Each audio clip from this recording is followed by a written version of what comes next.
যে বলা হয় যে ইসরায়েলের মোট পণ্য আমদানির প্রায় 60% পণ্য এই বন্দর দিয়ে আমদানি করা হয়। লাচিস নদীর অববাহিকায় অবস্থিত এই বন্দরটি ইসরায়েলের যে তেল আবিব রয়েছে তা থেকে মাত্র 40 কিলোমিটার দূরে। এখন এই বিষয়ে ব্যাখ্যা করার কোনো প্রয়োজন নেই যে বন্দরটি ইসরায়েলের 60% পণ্যের যোগান দেয়। সেই বন্দরটিতে যে কোনো ধরনের হামলা এবং যে কোনো ধরনের অবকাঠামোগত ক্ষতি ইসরায়েলের অর্থনীতি এবং সামগ্রিক পণ্যের যে চেন সাপ্লাই রয়েছে সেখানে কত বড় দুর্ভোগ আনতে পারে। সামরিক বিশেষজ্ঞরা বলছেন যে ইসরায়েল একটি কঠিন পণ্য সংকট বা খাদ্য সংকটেও পড়তে পারে। স্ক্রিনে বর্তমানে আমরা একটি ঐতিহাসিক দৃশ্য দেখছি, ইতিহাসের পরিবর্তন দেখছি। গত 70 বছর ধরে ইসরায়েল যেই ধরনের পরিস্থিতি কল্পনা করেনি সেই দৃশ্যের বাস্তবায়ন আমরা চোখের সামনে দেখছি। ইরান যেমনটা প্রতিশ্রুতি দিয়েছিল তেমনটা বাস্তবায়ন হচ্ছে। ইসরায়েলের অন্যতম প্রধান বন্দর আরসদ বন্দর কি ধরনের ক্ষতি হয়েছে বা কতটুকু গুঁড়িয়ে দেওয়া হয়েছে সেটা আর ব্যাখ্যা করার প্রয়োজন নেই, আমরা বুঝতে পারছি।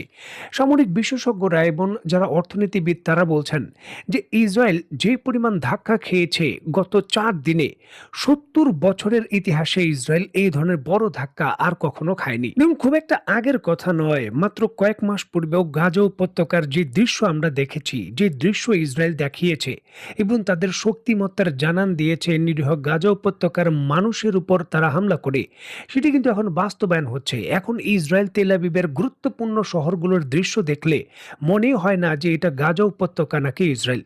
একটি আধুনিক বাহিনী, আধুনিক ক্ষেপণাস্ত্র ব্যবস্থা এবং যুক্তরাষ্ট্রের মতো সুপার পাওয়ারের সহযোগিতা, ইউরোপের বহু দেশ প্রকাশ্যে না আসলেও গোপনে প্রচুর সহযোগিতা করছে।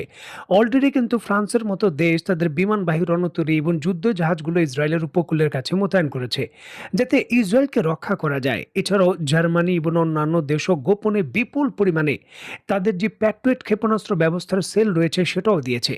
এত কিছুর পরও ইসরায়েল তার গুরুত্বপূর্ণ শহর স্থাপনা এবং যেই সকল ইকোনমিক হাব রয়েছে তা রক্ষা করতে পারছে না। ইরানের মিসাইলগুলো এমন এমন নজির করছে যা যুক্তরাষ্ট্র এর পূর্বে তাদের সামরিক ক্যালকুলেশনও আনেনি, যে ইরানের মিসাইলগুলো এতটা শক্তিশালী হতে পারে বা এত ক্ষমতা। দেখুন, পূর্বে ইরান বা অন্যান্য সংস্থা ইসরায়েলে আক্রমণ করলে সেই আক্রমণে কি ক্ষতি হয়েছে তার স্টেটমেন্ট দিত। ইরান এখন এই স্টেটমেন্টও দেয় না।